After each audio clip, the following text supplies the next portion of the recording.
Fridge के electric भागों की चेकिंग। इससे पहले हम लोगों ने अभी समझ लिया कंप्रेसर के मैकेनिकल सिस्टम और इलेक्ट्रिकल सिस्टम। मैकेनिकल सिस्टम क्या होता है? फ्रिज के जिन जिन भागों में गैस का संचार होता है उसे मैकेनिकल सिस्टम कहते हैं, और इलेक्ट्रिकल सिस्टम जिन जिन भागों में इलेक्ट्रिक सप्लाई दिया जाता है उसे इलेक्ट्रिकल सिस्टम कहते हैं। इलेक्ट्रिकल सिस्टम में क्या क्या प्रयोग होता है? जैसे compressor, current relay, thermostat, door switch, bulb, OLP, relay, capacitor, यही सब है इलेक्ट्रिकल सिस्टम में। और इलेक्ट्रिकल सिस्टम ये जो compressor, relay, thermostat, door switch, bulb है, वो सब अगर खराब हो तो हम कैसे पता करें कि ये खराब है कि सही है? उसी की चेकिंग हमारी टॉपिक है कि फ्रिज के इलेक्ट्रिक भागों की चेकिंग।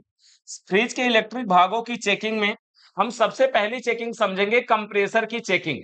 सबसे पहली चेकिंग होगी हमारी कंप्रेसर की चेकिंग, यानी कंप्रेसर को कैसे हम चेक करें कि कंप्रेसर मोटर खराब है या कमी कुछ और है। तो कंप्रेसर को चेक करना सबसे महत्वपूर्ण चीज है, और कंप्रेसर की जो हम चेकिंग करते हैं वो टोटल 5 स्टेप में करते हैं। जिसमें स्टेप हमारा नंबर 1 होगा, सबसे पहले हम चेक करेंगे बाइंडिंग टेस्ट।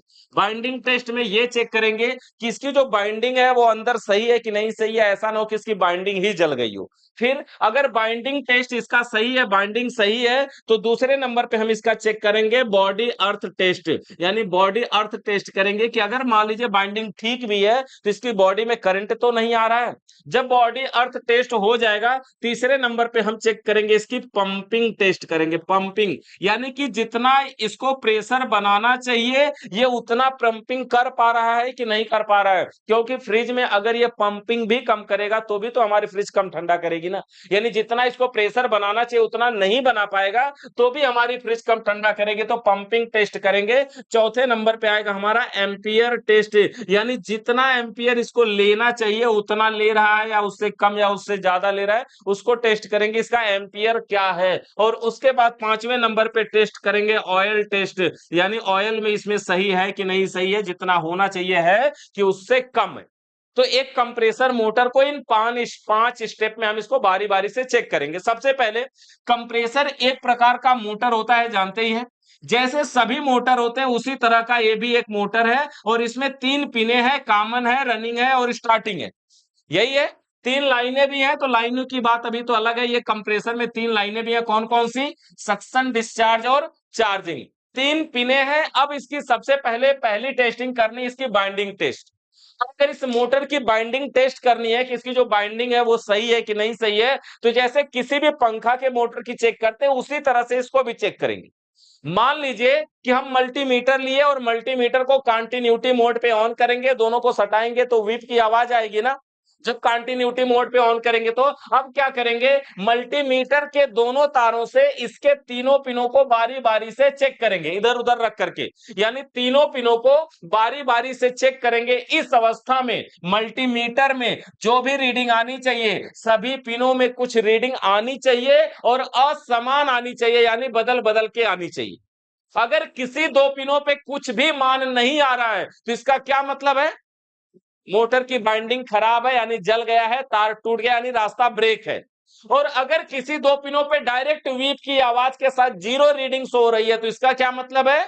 मोटर कहीं शॉर्ट है, यानी उस समय मोटर कहीं शॉर्ट है। तो इसको चेक करने के लिए सबसे पहला तरीका हमारा यही होगा, मल्टीमीटर को कंटिन्यूटी मोड में ऑन करेंगे और इसके तीनों पिनों को बारी बारी से चेक करेंगे, और सभी पिनों पर कुछ न कुछ मान आना चाहिए। अगर मान आ रहा है तो ये कंप्रेसर मोटर हमारा बाइंडिंग सही मानी जाएगी कि कम से कम इसकी बाइंडिंग तो ठीक है। ठीक है, देखिए अगर कहीं पे मान बिल्कुल नहीं आ रहा है तो क्या मतलब हुआ? कहीं पे बाइंडिंग ब्रेक है, तार टूटा हुआ है या जल गया है। और अगर कहीं पे 0 रीडिंग के साथ वीप की आवाज आ रही है तब कहीं शॉर्ट है, ये सप्लाई डायरेक्ट आ रही है, यही होगा ना। तो ऐसी अवस्था में अगर मोटर में कभी ब्रेक हो वायर, यानी ना बता रहा हो कहीं पे, या कहीं पे डायरेक्ट 0 रीडिंग के साथ आ रहा है वीप की आवाज, तो इस अवस्था में कंप्रेसर को खराब माना जाएगा और ऐसी अवस्था में कंप्रेसर को बदल देंगे। अगर सभी पिनों पे असमान रीडिंग आ रही है तो समझिए कंप्रेसर ठीक है। जैसे कहीं पे मान लीजिए हमने चेक किया, इसको हम एबीसी अगर मान लें, तो जैसे मान लीजिए हमने ए प्लस बी को चेक किया तो मान कुछ आ गया 18, ए प्लस सी को चेक किया हमने यहाँ पे मान कुछ आ गया 15, ऐसे सी प्लस बी को हमने चेक कर लिया, ऐसे करके सभी को चेक किया। ठीक है, ए बी और ए सी, सी प्लस बी को हमने चेक कर लिया, मान आ गया मान लीजिए 20। तो इस तरह से ये मान आना चाहिए, इसमें कहीं पर भी जीरो रीडिंग नहीं आनी चाहिए, कहीं पे वीप की आवाज नहीं आनी चाहिए, या कहीं पे ऐसा भी ना हो कि कुछ भी ना आए, ये भी नहीं होना चाहिए, यानी कुछ ना कुछ जरूर आना चाहिए। इतने से हमें पता चलेगा कि इसकी बाइंडिंग ठीक है। ठीक है, अब एक चीज हमारी टेस्ट हो गई, बाइंडिंग टेस्ट। बाइंडिंग टेस्ट के बाद दूसरा पॉइंट है body earth test. Body earth test भी जानते हैं सभी मोटरों का, जैसे हम करते हैं। बॉडी अर्थ टेस्ट करने के लिए सबसे पहले हम क्या करेंगे, सीरीज का वायर लेंगे, सीरीज का तार लेंगे। यहां पर देखिए, जैसे ये सीरीज का तार हम ले लेते हैं। सबसे पहले यहां पे सीरीज का वायर लेंगे और सीरीज के एक तार को इसकी पाइप पर रखेंगे। ये जो पाइपें होती है सक्शन डिस्चार्ज चार्जिंग की ना, उसकी पाइप पे रखेंगे। बॉडी पे रखेंगे ना, तो बॉडी के ऊपर पेंट किया गया होता है, वहां पे कंटिन्यूटी नहीं मिल पाती है, तो इसकी किसी एक पाइप पे रखेंगे और दूसरे तार से इसके तीनों पिनों को बारी बारी से चेक करेंगे। तीनों पिनों को अगर बारी बारी से चेक करेंगे तो सीरीज का बल्ब जलना चाहिए कि नहीं जलना चाहिए? नहीं जलना चाहिए। अगर सीरीज का बल्ब जलता है तो क्या प्रॉब्लम है?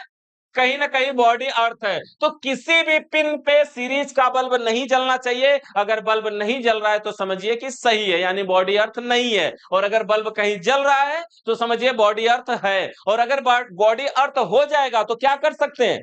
कुछ नहीं, इसको बना नहीं सकते हैं, फिर हमें कंप्रेसर को बदलना ही पड़ेगा एक तरह से।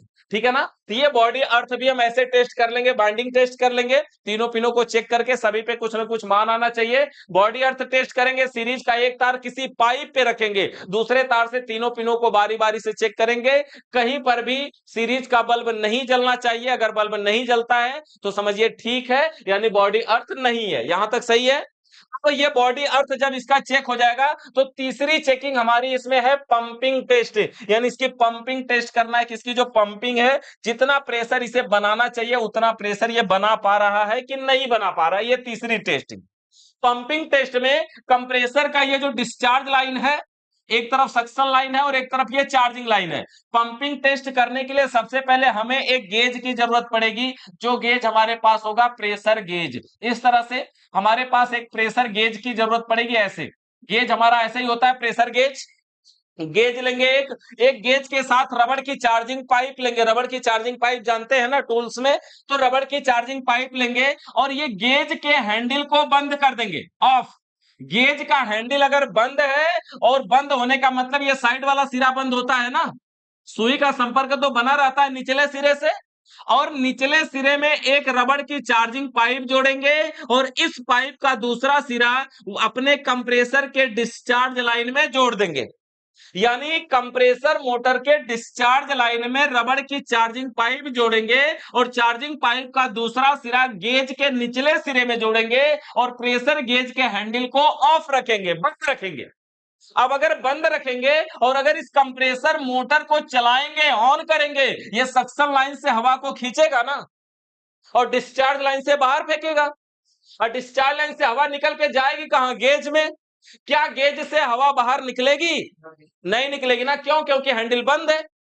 जब गेज से हवा बाहर नहीं निकलेगी तो जैसे ही कंप्रेसर चलाएंगे तुरंत ये जो गेज की सुई है ये तेजी से ऊपर बढ़ेगी।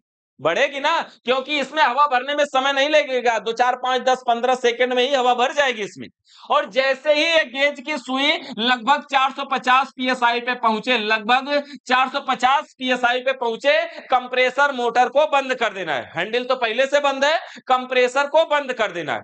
हमने सबसे पहले कंप्रेसर लिया, प्रेशर गेज लिया, रबड़ की चार्जिंग पाइप लिया, चार्जिंग पाइप का एक सिरा कंप्रेसर के डिस्चार्ज लाइन में जोड़ा, दूसरा सिरा गेज के निचले सिरे में जोड़ा, गेज का हैंडल को बंद रखा, कंप्रेसर मोटर को चालू किया, डिस्चार्ज लाइन से इसने हवा को फेंका, गेज की सुई तेजी से ऊपर बढ़ी और जब 450 पे पहुंची तो हमने कंप्रेसर को बंद कर दिया है, ऑफ कर दिया। यहां तक हो गया। अब जो गेज की सुई है उस पर ध्यान देंगे कि क्या वो गेज की सुई वहीं रुकी है कि धीरे धीरे नीचे आ रही है।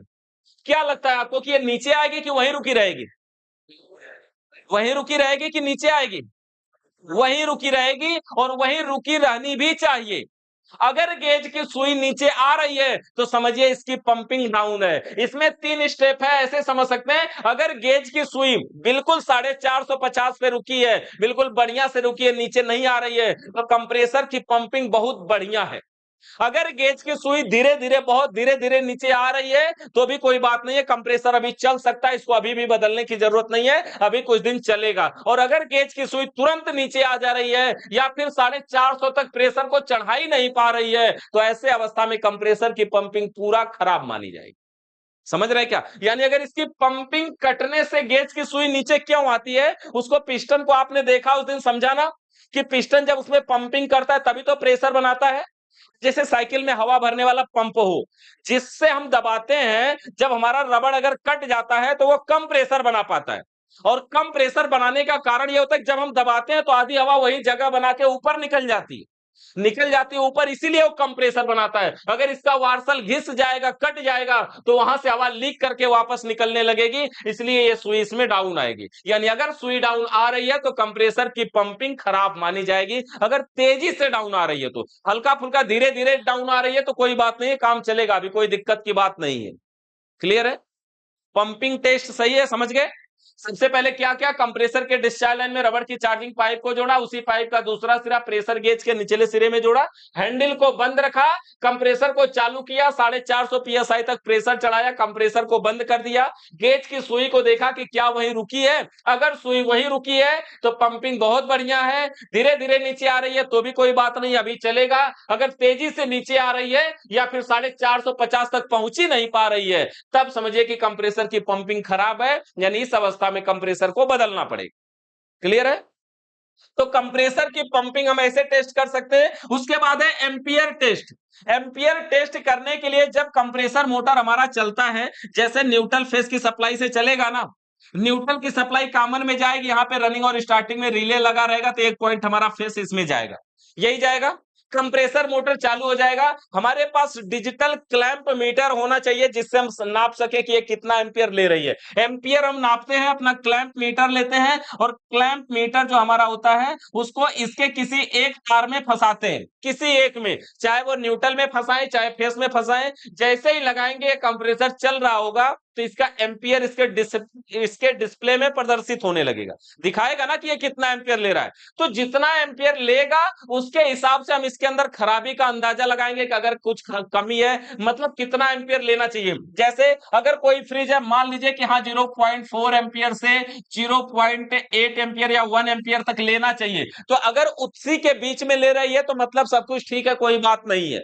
अगर उससे ज्यादा ले रही है तो देखेंगे कि कहां कमी रह गई कि एम्पियर ज्यादा ले रही है। अगर उससे कम ले रही है मतलब समझ में आएगा कि लग रहा है इसमें गैस ही नहीं है, कोई प्रेशर ही नहीं है, कोई दबाव ही नहीं है, फिर चोक हो गया है, ऐसी अवस्था में कम एम्पियर ले रही है। मतलब एम्पियर अगर ज्यादा या कम ले रही हो तो उससे संबंधित समस्या का हम अंदाजा लगाते हैं कि इसमें यह प्रॉब्लम हो सकती है। लेकिन इससे पहले हमें यह भी याद होना चाहिए कि कौन सी फ्रिज कितना एम्पियर लेती है, ये आपको पहले से जानना पड़ेगा, उसको हम आगे समझ लेंगे। अब देखिए यहां पर क्या है, एम्पियर टेस्ट हो जाएगा। उसके बाद ऑयल टेस्ट। ऑयल टेस्ट में यह होता है कि जब हम कंप्रेसर मोटर को चालू करते हैं तो कंप्रेसर मोटर के डिस्चार्ज लाइन से तेल नहीं निकलना चाहिए।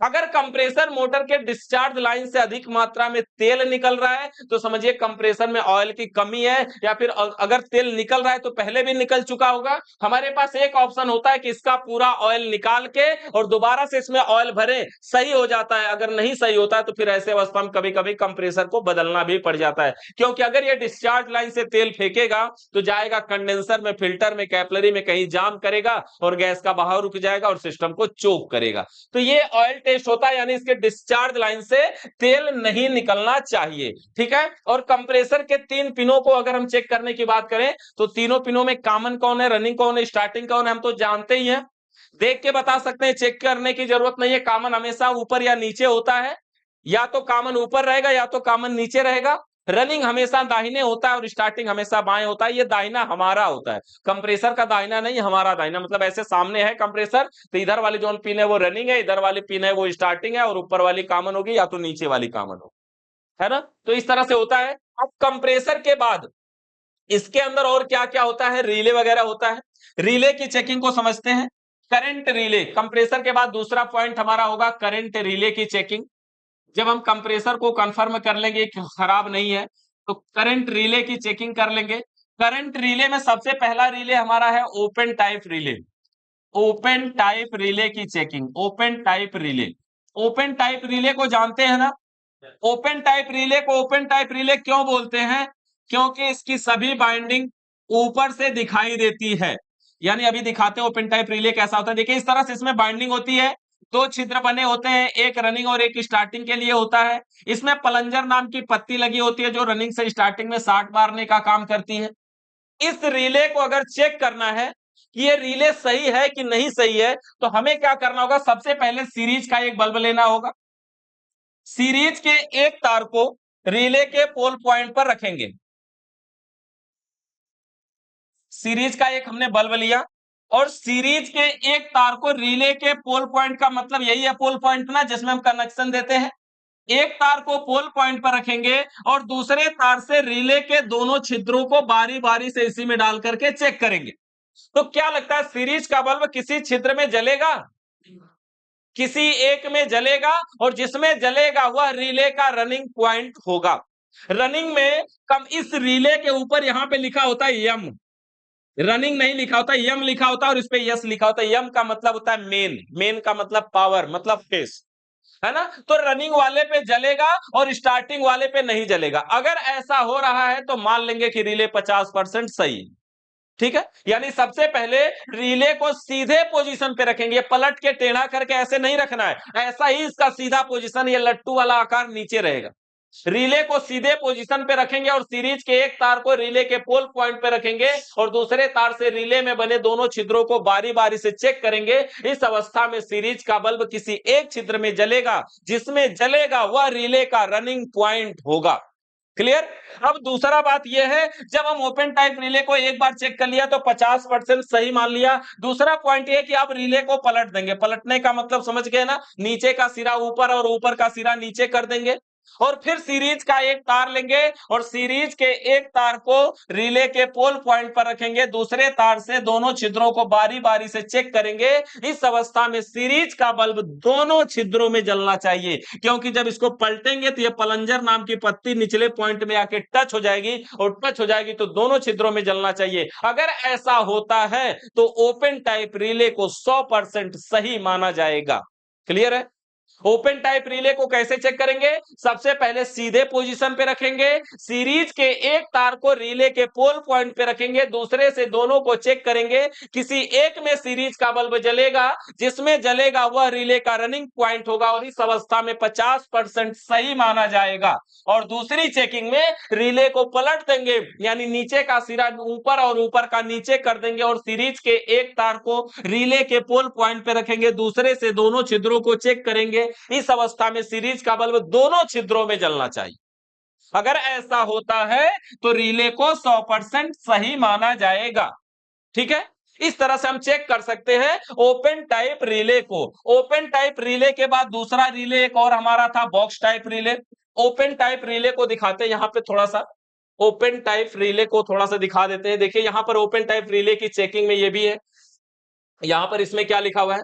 अच्छा ये तो आधा है, आधा दूसरे वाले में है, इसमें ओपन टाइप रिले की चेकिंग, इसमें कंप्रेसर की चेकिंग में कॉमन रनिंग स्टार्टिंग चेक करना बताया गया है। नीचे है ओपन टाइप रिले की चेकिंग, इसमें देखिए क्या लिखा है? ओपन टाइप रिले को चेक करने के लिए सर्वप्रथम रिले को सीधे पोजीशन पर रखेंगे, सीरीज के एक तार को रिले के पोल पॉइंट पर रखेंगे, दूसरे तार से रिले में दूसरे तार से रिले में बने दोनों छिद्रों को बारी बारी से चेक करेंगे। इस अवस्था में सीरीज का बल्ब किसी एक छिद्र में जलेगा, जिसमें जलेगा वह रिले का रनिंग पॉइंट होगा। यदि ऐसा होता है तो रिले को 50% सही माना जाएगा। ठीक है, यहां पे ये हो गया। दूसरे पॉइंट में देखिए रिले को चेक करने का तरीका यही है, सीरीज का एक तार यहां पे है, देखिए एक तार पोल पॉइंट पे है, दूसरे तार से सीरीज में ये दोनों छिद्रों में चेक कर रहे हैं। एक में बल्ब जल रहा है तो जिसमें जल रहा है वो कौन सा पॉइंट है? रनिंग पॉइंट है। उसके बाद क्या किया? अब रिले को पलट देंगे, अर्थात ऊपर का सिरा नीचे और नीचे का ऊपर कर देंगे। अब सीरीज के एक तार को रिले के पोल पॉइंट पर रखेंगे तथा दूसरे तार से रिले में बने दोनों छिद्रों को बारी बारी से चेक करेंगे। इस अवस्था में सीरीज का बल्ब दोनों छिद्रों में जलना चाहिए। यदि बल्ब जल रहा है तो रिले को 100% सही माना जाएगा। क्लियर? ऐसे हम रिले को देखिए, ये दूसरा पलट के चेक किया गया। पलटने के बाद बल्ब क्यों दोनों पे जलता है? क्योंकि प्लंजर नाम की पत्ती नीचे आकर के टच हो जाती है, इसलिए जलता है। इससे हमें ये पता चलता है ये रिले 60 भी मारेगा, मतलब इस रिले में सब कुछ ठीक है, ये 60 मारने के लिए भी तैयार है। ठीक है, अब दूसरा हमारा है बॉक्स टाइप रिले। देखने में जो रिले बॉक्स के आकार का होता है, बॉक्स टाइप रिले हमारा इस तरह से होता है। बॉक्स टाइप रिले में जो तार जोड़ने के लिए पॉइंट होते हैं, वो दो पॉइंट होते हैं, जिसमें एक का नाम होता है L1, एक का नाम होता है L2 और एक का नाम होता है L1। ठीक है, इसके अंदर 3 छिद्र बने होते हैं जो कॉमन रनिंग और स्टार्टिंग के लिए होते हैं। इस तरह से 3 छिद्र होते हैं। अगर रिले के अंदर की बनावट को हम समझाएं तो समझिए L2 का संपर्क कॉमन से होता है और L1 का संपर्क रनिंग से होता है, और रनिंग से स्टार्टिंग में प्लंजर नाम की पत्ती इसमें भी लगी होती। तो इतना देखने के बाद समझ गए होंगे कि अगर सीरीज का एक तार लिया जाए और एक तार को इस L2 पे रखें और दूसरे तार से तीनों को चेक करें, तो किसी पे सीरीज का बल्ब जलेगा क्या? जलेगा क्या किसी पे? किस पे जलेगा? कॉमन पे। यानी अगर सीरीज का एक तार को L2 पे रखेंगे, दूसरे से तीनों को चेक करेंगे, तो किसी एक छिद्र में जलेगा, जिसमें जलेगा वो कॉमन का होगा। और फिर सीरीज का अगर एक तार ले करके L1 पर रखे और दूसरे तार से तीनों को चेक करें, तो किसी एक ही पे जलेगा ना। किस पे जलेगा? रनिंग पे जलेगा। यानी एक तार को L1 पे रखेंगे और दूसरे तार से तीनों को चेक करेंगे, तो किसी एक पर सीरीज का बल्ब जलेगा, जिसमें जलेगा वह रिले का रनिंग पॉइंट होगा। और जब इस बॉक्स टाइप रिले को पलट देंगे और इसको पलटने के बाद इसका आकार देखिए कुछ ऐसा बन जाएगा। इसमें एक पॉइंट L2 और एक पॉइंट ये L1, और ये दोनों पॉइंट ये रनिंग और स्टार्टिंग, और ये कॉमन वाला है तो ये टर्म संपर्क में है। रनिंग से स्टार्टिंग में प्लंजर वाली पत्ती इसमें भी लगी है, जो कि सट जाएगी। इसका मतलब समझ गए होंगे, पत्ती सट गई तो क्या हो जाएगा? अब एक तार को यहां पर L1 पे रखेंगे, दूसरे तार से दोनों छिद्रों में चेक करेंगे, तो सीरीज का बल्ब कहां जलेगा? दोनों में जलना चाहिए। अगर ऐसा होता है तो समझिए बॉक्स टाइप रिले सही माना जाएगा। अब यहां पर देखिए इसमें लिखा हुआ है वही चीज, किस तरह से? यहां पर देखिए, बॉक्स टाइप रिले को चेक करने के लिए सर्वप्रथम रिले को सीधा पोजीशन पे रखेंगे, पहली बात तो। और तथा सीरीज के एक तार से रिले के L1 पॉइंट पर रखेंगे तथा दूसरे तार से रिले में बने तीनों छिद्रों को बारी बारी से चेक करेंगे। इस अवस्था में सीरीज का बल्ब किसी एक छिद्र में जलेगा, जिसमें जलेगा वह रिले का कौन सा पॉइंट होगा? L1 से किस पॉइंट पे बताएगा? रनिंग पे। L1 का संपर्क रनिंग से होता है और L2 का संपर्क कॉमन से होता है, तो L1 से चेक करेंगे, जिसमें बल्ब जलेगा वह रिले का रनिंग पॉइंट होगा। और अब रिले के तार को L2 पर रखेंगे, दूसरे तार से बने तीनों छिद्रों को चेक करेंगे। इस अवस्था में सीरीज का बल्ब किसी एक ही में जलेगा, जिसमें जलेगा वह रिले का कॉमन पॉइंट होगा। और जब कॉमन भी पता चल गया, तो अब रिले को क्या करें? पलट देंगे, यानी नीचे का ऊपर, ऊपर का नीचे कर देंगे। और सीरीज के एक तार को L1 पे रखेंगे, दूसरे तार से तीनों छिद्रों को चेक करेंगे। सीरीज का बल्ब कहां जलेगा?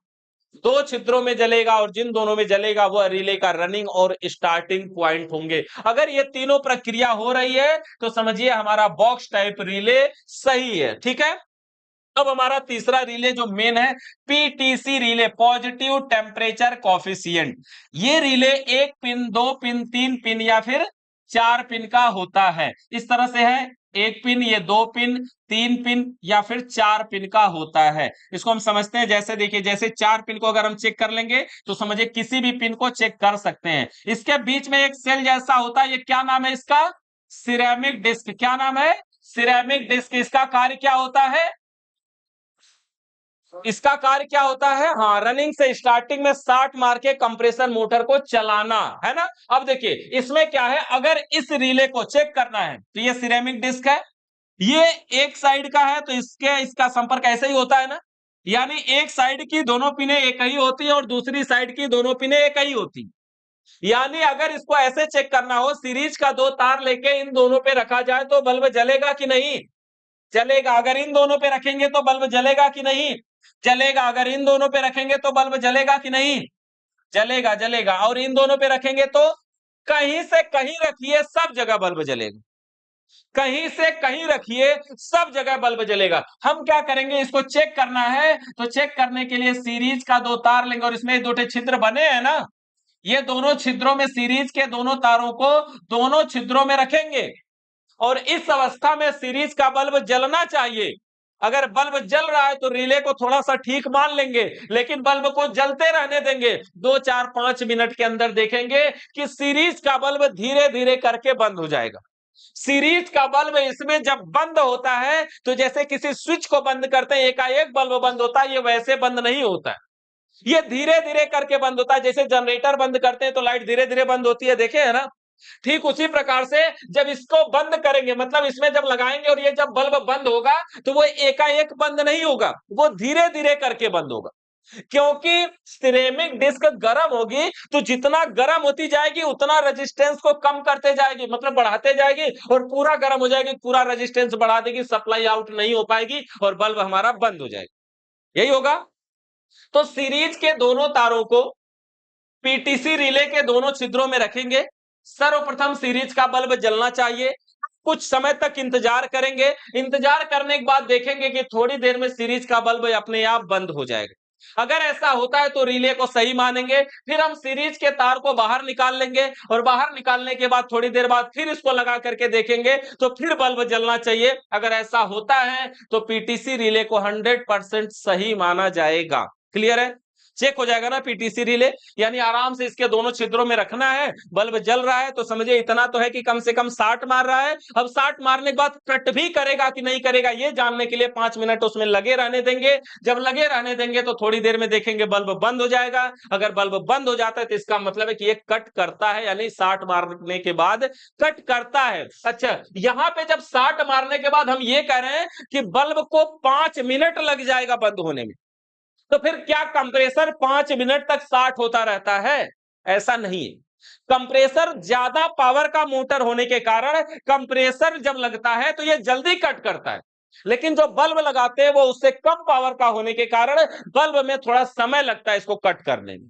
ठीक है, यानी कोई ज्यादा पावर की चीज अगर लगाएं तो ये तुरंत भी कट कर सकता है, लेकिन हम बल्ब लगाते हैं इसलिए थोड़ा समय लगता है इसको कट करने में। यानी 3 4 मिनट, 2 3 4 मिनट के आसपास, 5 मिनट के आसपास इसमें टाइम लगी जाती है। तो इसको लगा करके ऐसे देख लेंगे। ठीक है, तो ऐसे हमारा चेक हो जाएगा PTC relay, positive temperature coefficient. PTC का पूरा नाम यही होता है ना, पॉजिटिव टेम्परेचर कॉफिशिएंट।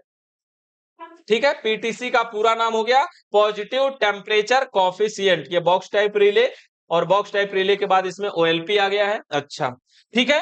अब अगली चेकिंग हमारी है ओएलपी की चेकिंग। रिले को हम चेक कर लेंगे, ओपन टाइप रिले हो चाहे बॉक्स टाइप रिले हो चाहे पीटीसी रिले हो, हम इसको चेक कर लेंगे। अब उसके बाद इसमें हमारा आता है ओएलपी की चेकिंग। ओएलपी क्या होती है? ओएलपी का पूरा नाम क्या है? Overload protector. मतलब कंप्रेसर मोटर अगर चलते चलते आवश्यकता से ज्यादा गर्म होगा तो ओएलपी अपने आप सप्लाई को कट करती है, जिससे हमारा कंप्रेसर मोटर बंद हो जाता है। ओएलपी क्या होती है? अगर देखने में, जैसे मान लीजिए हम इस आकार का ओएलपी बनाए, ओएलपी देखने में और दूसरे तरीके की भी होती है। अगर ऐसी ओएलपी बना रहे तो ये ओएलपी का दोनों पॉइंट है। ओएलपी को चेक करने के लिए सीरीज का वायर लेंगे और सीरीज के एक तार को या सीरीज के दोनों तारों को ओएलपी के दोनों पिनों पर रखेंगे। इस अवस्था में सीरीज का बल्ब जलना चाहिए। अगर बल्ब जल रहा है तो ओएलपी को 50% सही मानेंगे। इतना तो मानेंगे कि एक पॉइंट से दूसरे पॉइंट पे सप्लाई को आउट कर रही है, इतना तो पता चला। अब ओएलपी को मोमबत्ती या किसी अन्य माध्यम से गर्म करेंगे। ओएलपी को मोमबत्ती या किसी अन्य माध्यम से गर्म करेंगे, और जब इसको गर्म करेंगे तो देखेंगे 2 से 3 सेकंड, 4 से 5 सेकंड के अंदर ओएलपी से किट से आवाज आएगी और बल्ब बंद हो जाएगा। और फिर मोमबत्ती को हटा लेंगे, और हटाने के बाद थोड़ी देर बाद जब ये ओएलपी का तापमान सामान्य होगा तो फिर देखेंगे कि ओएलपी से फिर से किट के आवाज आएगी और बल्ब ऑन हो जाएगा। तो ओएलपी के अंदर एक पत्ती लगी होती है जो हीटिंग को कंट्रोल करती है। क्या नाम है उसका? ब्राइमेट लीक स्ट्रिक। क्या नाम है? ब्राइमेट लीक स्ट्रिक नाम की पत्ती होती है जो हीटिंग को कंट्रोल करने का कार्य करती है। तो ओएलपी को कैसे चेक करेंगे? सीरीज का 2 तार लेंगे, ओएलपी के दोनों पिनों पर रखेंगे, सीरीज का बल्ब जलना चाहिए। अगर बल्ब जल रहा है तो समझिए ओएलपी 50% सही है। ओएलपी को मोमबत्ती या किसी अन्य माध्यम से गर्म करेंगे। जब इसको गर्म करेंगे तो थोड़ी देर में देखेंगे ओएलपी से किट से आवाज आएगी और बल्ब बंद हो जाएगा। ऐसा होगा, फिर मोमबत्ती को हटा लेंगे और हटाने के बाद थोड़ी देर बाद फिर देखेंगे ओएलपी से किट से आवाज आएगी और बल्ब फिर से चालू हो जाएगा। अगर ऐसा होता है तो ओएलपी को सही माना जाएगा। ठीक है, ओएलपी को हम ऐसे चेक कर सकते हैं। यहां पर देखते हैं ओएलपी के बारे में कुछ लिखा है, इसको भी समझ लेते हैं इसमें क्या है। देखिए, ओएलपी को चेक करने के लिए ठीक वही है। देखिए, ओएलपी को चेक करने के लिए सर्वप्रथम ओएलपी को सीधे पोजीशन पर रखेंगे। सीरीज के दोनों तारों को ओएलपी के दोनों पॉइंटों पर रखेंगे। इस अवस्था में सीरीज का बल्ब जलना चाहिए। यदि बल्ब जल रहा है तो ओएलपी को 50% सही माना जाएगा। ठीक है, यहां पर कैसे रखा गया, ये वाली ओएलपी है तो देख ही सकते हैं, इस तरह की ओएलपी है तो ठीक है ना। एक यहाँ पे इनपुट में एक आउटपुट में जो छिद्र था वहां पे, अगर दूसरे तरह की ओएलपी है तो उसके दोनों पॉइंटों पे रखेंगे। अब क्या करेंगे, ओएलपी को मोमबत्ती या किसी अन्य माध्यम से गर्म करेंगे और इस अवस्था में सर्वप्रथम बल्ब जलेगा, परंतु 5-7 सेकंड के अंदर ओएलपी से किट की आवाज आएगी और बल्ब ऑफ हो जाएगा। जब बल्ब बंद हो जाएगा तो अब मोमबत्ती को हटा लेंगे और इस अवस्था में ओएलपी का तापमान सामान्य होने पर ओएलपी से किट की आवाज आएगी और बल्ब ऑन हो जाएगा और इस अवस्था में ओएलपी को 100% सही माना जाएगा। ठीक है, इस तरह से हम ओएलपी को चेक कर सकते हैं। आप दूसरे ओएलपी लगाकर डायरेक्ट चेक कर सकते हैं। शॉर्टकट में अगर चेक करना चाहे तो कोई ओएलपी खराब है तो ये सब ना करना चाहे तो सीधा दूसरी ओएलपी लगाइए और चालू करके देख लीजिए, उससे चल रहा है तो समझिए ओएलपी खराब है। ओएलपी पे कंटिन्यूटी चेक करते ही समझिए आधी खराबी का पता चल जाता है। मोमबत्ती से देखिए यहाँ पे गर्म किया जा रहा है, इस प्रकार से इसको चेक करेंगे, चेक हो जाएगा। ये हमारी ओएलपी की चेकिंग। ओएलपी के बाद आएगा हमारा थर्मोस्टेट की चेकिंग। थर्मोस्टेट का कार्य क्या होता है, कूलिंग को कंट्रोल कर, मतलब फ्रिज अगर चलते चलते आवश्यकता से ज्यादा ठंडा करती है तो ऑटोमेटिक सप्लाई को कट कर देता है। यानी हमारी जरूरत से, हमारी सेटिंग से अगर अधिक ठंडा कर रही है तो थर्मोस्टेट ऑटोमेटिक सप्लाई को कट कर देता है। देखिए जैसे इस प्रकार का यह थर्मोस्टेट स्विच है। थर्मोस्टेट के अंदर पीछे ऐसे एक पूंछ होती है पतली सी, इसके अंदर एक गैस होती है। कौन सी गैस होती है, SO2 यानी सल्फर डाइऑक्साइड। थर्मोस्टेट में ऐसे दो पिन होती है जिसमें एक से सप्लाई को इन तथा दूसरे से आउट करवाया जाता है। किसी से इन किसी से आउट करवा सकते हैं। थर्मोस्टेट के अंदर इस तरह से अंदर भी एक पत्ती होती है, इस तरह से अंदर ऊपर और नीचे दोनों साइड में यहाँ पे देखिए इस तरह से पत्ती है। इधर का पॉइंट इससे टच है, इधर का पॉइंट इससे टच है और बीच में इसमें एक चीज और होता है, उसका क्या नाम है, क्या नाम है बीच में और क्या होता है, बेलोज और डायफ्राम नाम की एक पत्ती होती है इस तरह से। अब ये थर्मोस्टेट की पूंछ का संपर्क यहां तक होता है। अब हमें इसको चेक करना है ये सही है कि नहीं सही है। तो सबसे पहले करेंगे क्या, सीरीज का वायर लेंगे और सीरीज के दोनों तारों को ओएलपी के दोनों पॉइंट, ओएलपी नहीं थर्मोस्टेट, सीरीज के दोनों तारों को थर्मोस्टेट के दोनों पिनों पर रखेंगे और थर्मोस्टेट को ऑन करेंगे। हमें देखिए ये स्प्रिंग स्प्रिंग दिखाई नहीं देगी, हमें तो दिखाई देगी कोई केवल इस प्रकार के गोल सी स्विच, रोटरी स्विच, यही ना। हम इसको घुमा करके ऑन करेंगे, चाहे एक खटकाप करें दो खटकाप करें उससे मतलब नहीं है। हम मान लीजिए एक ही खटकाप करें, इसको ऑन किया, ऑन करने के बाद सीरीज का दोनों तारों को दोनों पिनों पर रखेंगे तो सीरीज का बल्ब जलेगा कि नहीं जलेगा, जलेगा और जलना चाहिए। सीरीज का बल्ब जलना चाहिए। अगर बल्ब जल रहा है तो इसका यह मतलब है कि थर्मोस्टेट मान लीजिए लगभग 35% सही है। इतना मानेंगे, इतना तो है कि ये कंटिन्यूटी को आउट कर रहा है, सप्लाई को आउट कर रहा है, इतना तो पता चला। अब जब ये सप्लाई को आउट कर रहा है तो अब क्या करेंगे, अब जब एक कंटिन्यूटी पता चल गई ना तो हम क्या करेंगे, कोई कोई बर्फ का टुकड़ा लेंगे किसी बर्तन वगैरह में, जैसे कोई ऐसे लेंगे बर्फ का टुकड़ा इसमें डालेंगे और थर्मोस्टेट की पूंछ को बर्फ के टुकड़ों में डाल देंगे और डालने के बाद थोड़ी देर बाद ऐसे ही चेक करते रहेंगे। जब इसका टेम्परेचर, इसकी पूंछ का टेम्परेचर डाउन होगा, जब ये पूंछ ठंडी होगी तो उसका प्रभाव इसके स्प्रिंग पे पड़ेगा ना और स्प्रिंग सिकुड़ेगी ना। यानी कि अब थर्मोस्टेट की पूंछ को बर्फ के टुकड़ों में डाल देंगे और सीरीज के दोनों तारों से दोनों पिनों पर रखेंगे। इस अवस्था में थोड़ी देर में थर्मोस्टेट से सप्लाई कट जाएगी और सीरीज का बल्ब बंद हो जाएगा और फिर बर्फ के टुकड़ों से इसको बाहर निकाल लेंगे और थोड़ी देर बाद टेम्परेचर सामान्य होने पर फिर से बल्ब जल जाएगा। अगर ऐसा होता है तो थर्मोस्टेट को भी सही माना जाएगा।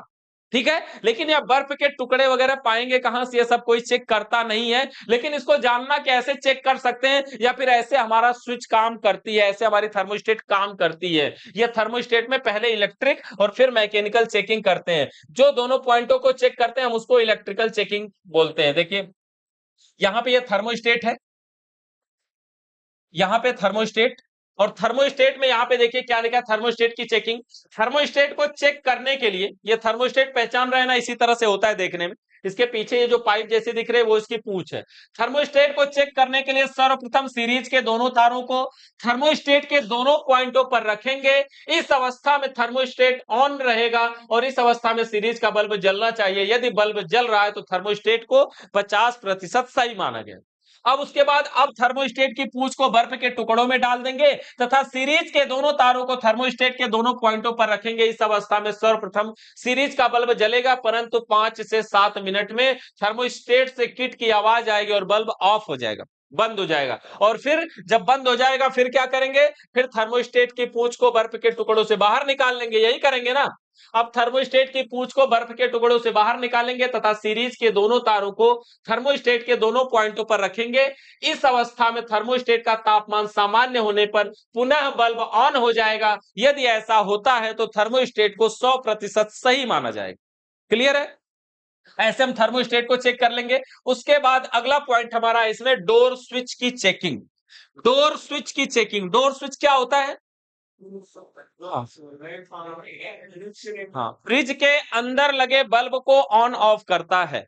डोर स्विच का कार्य होता है फ्रिज के अंदर लगे बल्ब को ऑन ऑफ करता है। यानी इस तरह से देखिए डोर स्विच है देखने में। डोर स्विच में आगे इसमें एक नोब होता है, ये जो दबाया जा सकता है। इसमें तार जोड़ने के लिए जो पिने होती हैं वो 2 ठे पिन होती है, इसमें भी एक से इन दूसरे से आउट करवाया जाता है। किसी से इन किसी से आउट इसमें भी करवा सकते हैं। इसको चेक करने के लिए ये सही है कि नहीं सही है, सीरीज का 2 तार लेंगे और सीरीज के दोनों तारों को डोर स्विच के दोनों पिनों पर रखेंगे और डोर स्विच की नोब को हाथ के अंगूठे से दबाएंगे। डोर स्विच की नोब को जब दबाएंगे तो बल्ब जलेगा कि बंद रहेगा, बंद रहेगा, और जब छोड़ेंगे तो बल्ब जलेगा। यानी कि डोर स्विच को नोब को दबाने पे बल्ब बंद होना चाहिए और छोड़ने पे बल्ब जलना चाहिए। अगर ऐसा हो रहा है तो डोर स्विच को सही माना जाएगा। ठीक है। इसमें सिंपल चेकिंग है कि डोर स्विच के दोनों पिनों पर सीरीज के दोनों तारों को रखेंगे और डोर स्विच की नोब को हाथ के अंगूठे से दबाएंगे। जब दबाएंगे तो बल्ब बंद होना चाहिए सीरीज का, और जब छोड़ेंगे तो सीरीज का बल्ब जलना चाहिए। अगर ऐसा होता है तो डोर स्विच को 100% सही माना जाएगा। ठीक है। ऐसे करके हम डोर स्विच को चेक कर सकते हैं। अब यहां पे देख लेते हैं, इसमें देखिए डोर स्विच के चेकिंग में क्या लिखा हुआ है। इसमें डोर स्विच को चेक करने के लिए सर्वप्रथम सीरीज के दोनों तारों को डोर स्विच के दोनों पॉइंटों पर रखेंगे। इस अवस्था में सीरीज का बल्ब जलना चाहिए। यदि बल्ब जल रहा है तो डोर स्विच को 50% सही माना जाएगा, यानी खाली रखते ही बल्ब जलना चाहिए। और फिर अब डोर स्विच की नोब को हाथ के अंगूठे से दबाएंगे और दबाने पर सीरीज के दोनों तारों को डोर स्विच के दोनों पॉइंटों पर रखेंगे। इस अवस्था में जब डोर स्विच की नोब दबाएंगे तो बल्ब ऑफ हो जाना चाहिए तथा नोब को छोड़ेंगे तो बल्ब ऑन हो जाना चाहिए। यदि ऐसा होता है तो 100% सही माना जाएगा। क्लियर है। तो इस प्रकार से हम चेक कर सकते हैं डोर स्विच को। डोर स्विच को चेक करने के बाद बल्ब को चेक करना है। बल्ब को चेक करने के लिए नॉर्मल है बल्ब, इसमें 220 वोल्ट एसी सप्लाई वाला है। इसमें यह भी पता चलता है कि डायरेक्ट न्यूट्रल फेस दे दिया जाए तो भी ये बल्ब जलना चाहिए। अगर बल्ब जल रहा है तो सही है और नहीं जल रहा है तो खराब माना जाएगा। यानी डायरेक्ट न्यूट्रल फेस देने से भी बल्ब जलना चाहिए। अगर बल्ब जल रहा है तो सही है, नहीं जल रहा है तो खराब माना जाएगा। यहां पर देखिए अगर ऐसे चूड़ीदार बल्ब है और अंदर ये स्प्रिंग टंगस्टन वगैरह जो कुछ भी है इस तरह से, और दोनों पॉइंट इसका है, लेकिन इसको चेक कैसे करना चाहिए, सीरीज में। अगर सीरीज से चेक कर रहे हैं, सीरीज के एक तार को बल्ब के एक पॉइंट पे और दूसरे तार को बल्ब के दूसरे पॉइंट पे रखेंगे तो इस अवस्था में क्या होगा, कौन सा बल्ब जलेगा, दोनों जलेगा। कौन सा बल्ब जलेगा इसमें, इस अवस्था में केवल फ्रिज का बल्ब जलेगा, सीरीज का बल्ब नहीं जलेगा, क्योंकि ये दोनों सीरीज में हो चुके हैं और ये जो भी रहेगा 5 से 15 वाट का, ये 100 वाट का बल्ब। तो सीरीज कनेक्शन का नियम होता है कि सीरीज कनेक्शन में जितने भी उपकरण जोड़ते हैं उसमें जो कम वाट का होता है सिर्फ वही काम करता है। तो सीरीज कनेक्शन में बल्ब को चेक करने के लिए सीरीज के दोनों तारों को लेंगे और सीरीज के दोनों तारों को बल्ब के दोनों पॉइंटों पे रखेंगे। इस अवस्था में फ्रिज का बल्ब जलना चाहिए। यदि फ्रिज का बल्ब जल रहा है तो इसे सही माना जाएगा, नहीं जल रहा है तो खराब माना जाएगा। अगर हम इसको डायरेक्ट न्यूट्रल फेस देके भी चेक करना चाहें तो कर सकते हैं, कोई दिक्कत नहीं। ठीक है, बल्ब को भी चेक कर लिया। और क्या है इसमें, कैपेसिटर को हम एमएफडी मीटर के जरिए भी चेक कर लेंगे कि उसके अंदर क्या पावर होनी चाहिए और कितनी पावर है ना, क्या उस पर लिखा है, जितना लिखा है उसमें उतनी पावर बची भी है या नहीं बची है। ठीक है, तो ये हमारे इलेक्ट्रिक भागों की चेकिंग है। इलेक्ट्रिक भागों की चेकिंग में सबसे पहले कंप्रेसर की चेकिंग समझे। कंप्रेसर की चेकिंग में क्या है, सबसे पहले 5 तरह के हैं, 5 स्टेप अपनाए जाते हैं फाइनल करने के लिए। सबसे पहली है बाइंडिंग टेस्ट। बाइंडिंग चेक करने के लिए क्या करेंगे, तीनों पिनों को बारी बारी से चेक करेंगे। तीनों पिनों को जब बारी बारी से चेक करेंगे तो क्या होगा, सभी पे कुछ ना कुछ मान आना जरूरी है। अगर कहीं पे कुछ मान नहीं आ रहा है तो इसका क्या मतलब है, बाइंडिंग खराब है।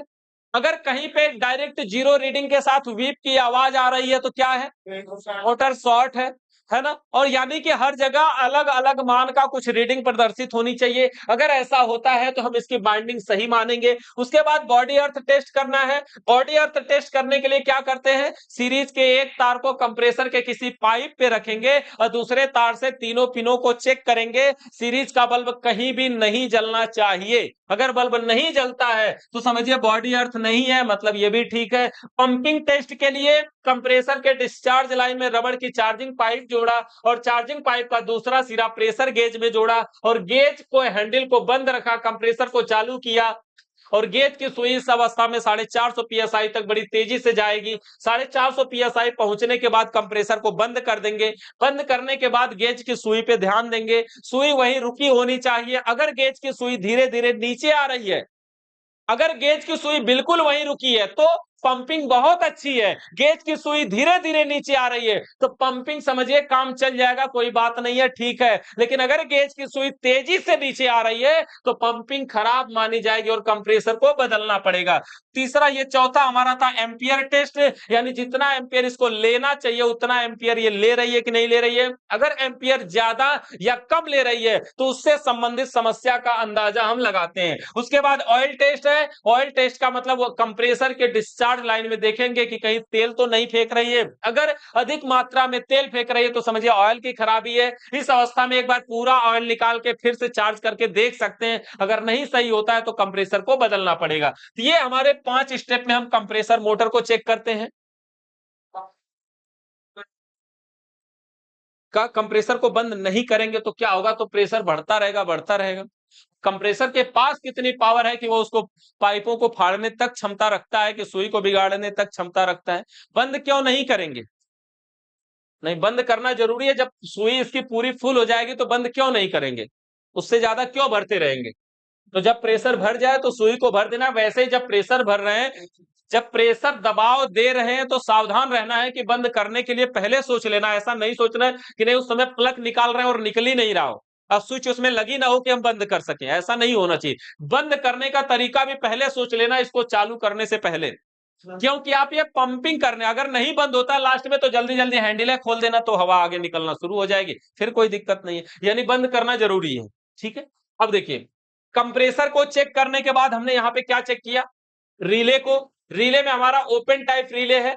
ओपन टाइप रिले को चेक करने के लिए सबसे पहले रिले को सीधे पोजीशन पे रखेंगे। सीरीज के एक तार को पोल पॉइंट पे रखेंगे, दूसरे तार से दोनों छिद्रों में चेक करेंगे, किसी एक में कंटिन्यूटी आएगी यानी एक में बल्ब जलेगा। जिसमें जलेगा वह रिले का कौन सा पॉइंट होगा, रनिंग पॉइंट होगा। और अब रिले को पलट देंगे और एक तार को पोल पॉइंट पे दूसरे तार से दोनों छिद्रों को चेक करेंगे तो बल्ब कहां जलेगा, रनिंग और स्टार्टिंग दोनों पे जलेगा। अगर ऐसा होता है तो रिले को सही माना जाएगा। उसके बाद है बॉक्स टाइप रिले की चेकिंग। बॉक्स टाइप रिले को 3 बार में चेक करते हैं। पहली बार चेक करेंगे L2 से रखेंगे, तीनों को चेक करेंगे तो कॉमन पे बताएगा। L1 पे रखेंगे, तीनों को चेक करेंगे तो रनिंग पे बताएगा, और फिर L1 पे रखेंगे और पलट देंगे तो फिर रनिंग और स्टार्टिंग दोनों पे बताएगा। अगर ऐसा होता है तो ये बॉक्स टाइप रिले भी सही माना जाएगा। उसके बाद पीटीसी रिले को चेक करेंगे। पीटीसी रिले को चेक करने के लिए सीरीज के दोनों तारों को रिले के दोनों छिद्रों में डालेंगे, और इस अवस्था में सबसे पहले सीरीज का बल्ब जलेगा, लेकिन थोड़ी ही देर में यानी 1-2-3 मिनट के अंदर अपने आप धीरे धीरे ये बल्ब बंद हो जाएगा, और फिर दोनों तार को बाहर निकाल लेंगे, थोड़ी देर बाद फिर लगाएंगे तो फिर देखेंगे सीरीज का बल्ब जलने लगेगा। अगर ऐसा होता है तो पीटीसी रिले को भी सही माना जाएगा। उसके बाद ओएलपी को चेक करेंगे। ओएलपी को चेक करने के लिए सीरीज के दोनों तारों को ओएलपी के दोनों पॉइंटों पे रखेंगे। इस अवस्था में सीरीज का बल्ब जलना चाहिए। अब ओएलपी को मोमबत्ती या किसी अन्य माध्यम से गर्म करेंगे। जब गर्म करेंगे तो ओएलपी से किट की आवाज आएगी और बल्ब बंद हो जाएगा। फिर मोमबत्ती को हटा लेंगे। जब ओएलपी का तापमान सामान्य होगा तो फिर से ओएलपी से किट की आवाज आएगी और बल्ब चालू हो जाएगा। अगर ऐसा होता है तो ओएलपी को भी सही माना जाएगा। थर्मोस्टेट को चेक करेंगे। थर्मोस्टेट को चेक करने के लिए सीरीज के दोनों तारों को थर्मोस्टेट के दोनों पॉइंटों पे रखेंगे और थर्मोस्टेट को ऑन करेंगे। इस अवस्था में सीरीज का बल्ब जलना चाहिए। अब थर्मोस्टेट की पूंछ को बर्फ के टुकड़ों में डाल देंगे, और बर्फ के टुकड़ों में डालने के बाद सीरीज के दोनों तारों को दोनों पिनों पर रखेंगे। इस अवस्था में पहले सीरीज का बल्ब जलेगा, लेकिन 5-7 मिनट में जब पूंछ ठंडी होगी तो थर्मोस्टेट से किट की आवाज आएगी और बल्ब बंद हो जाएगा, और फिर पूंछ को बाहर निकालेंगे बर्फ के टुकड़ों से, और फिर थोड़ी देर बाद बल्ब जलने लगेगा। अगर ऐसा होता है तो थर्मोस्टेट को भी सही माना जाएगा। अब इसके बाद डोर स्विच को चेक करेंगे। डोर स्विच को चेक करने के लिए डोर स्विच के दोनों पॉइंटों पे सीरीज के दोनों तारों को रखेंगे। नॉर्मल अवस्था में सीरीज का बल्ब जलना चाहिए, और अब डोर स्विच की नोब को हाथ के अंगूठे से दबाएंगे। जब इसे दबाएंगे तो बल्ब बंद हो जाएगा, और जब छोड़ेंगे तो बल्ब जल जाएगा। अगर ऐसा होता है तो डोर स्विच को भी सही माना जाएगा। बल्ब को चेक करेंगे। बल्ब में डायरेक्ट न्यूट्रल फेस देकर के भी चेक कर सकते हैं, बल्ब जल रहा है तो सही है, नहीं जल रहा है तो खराब है। अगर सीरीज से चेक करते हैं तो फिर फ्रिज का बल्ब जलता है। अगर फ्रिज का बल्ब जल रहा है तो समझिए सही है, नहीं जल रहा है तो खराब। ठीक है, इस तरह से हम फ्रिज के इलेक्ट्रिक भागों को चेक कर सकते हैं। इससे रिलेटेड कोई सवाल हो तो बताइए, जितने भी भाग अभी समझे हैं। एम्पियर टेस्ट क्लैंप मीटर के ही जरिए होगा, और कोई तरीका नहीं है। नहीं, बीच में केबल, हाँ आपको अच्छा ये डाउट है कि बीच में केबल है तो कैसे चेक करेंगे। बीच में केबल है तो हमारे पास एक बोर्ड होना चाहिए मिस्त्री के पास, और वो उस बोर्ड में खोसेगा और यहां तक बोर्ड लाएगा, और यहां फ्रिज बना रहा है तो इसमें खोसेगा और फ्रिज में लाइट जाएगी, वो अपने बोर्ड में लगा लेगा। समझ रहे हैं क्या, केबल नहीं काटना छीलना, अपने वाले बोर्ड में लगाइए ना। समझ गए क्या। हाँ, मतलब एक ये हमारे दीवार वाला बोर्ड है और ये हमारा बोर्ड है और ये हमारी फ्रिज है, तो यहां से जो तार आया है और ये फ्रिज चल रही, तो हम यहां भी लगा सकते हैं क्लैंप मीटर। हाँ जरूरी तो है ना यहाँ लगाए, हम अपने वाले में लगाएंगे।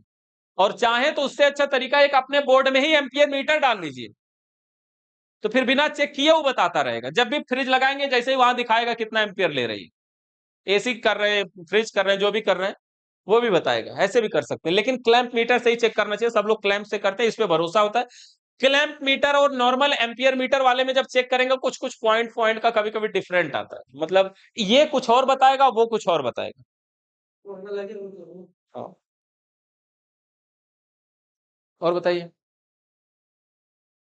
और सब ठीक है। और कुछ बताइए, और इलेक्ट्रिक भागों में पूरा क्लियर हो गया सब। सभी को बारी बारी से चेक कर लेंगे ना, बस हम केवल पार्टों को चेक कर रहे हैं, अभी समझिएगा वायरिंग नहीं कर रहे हैं।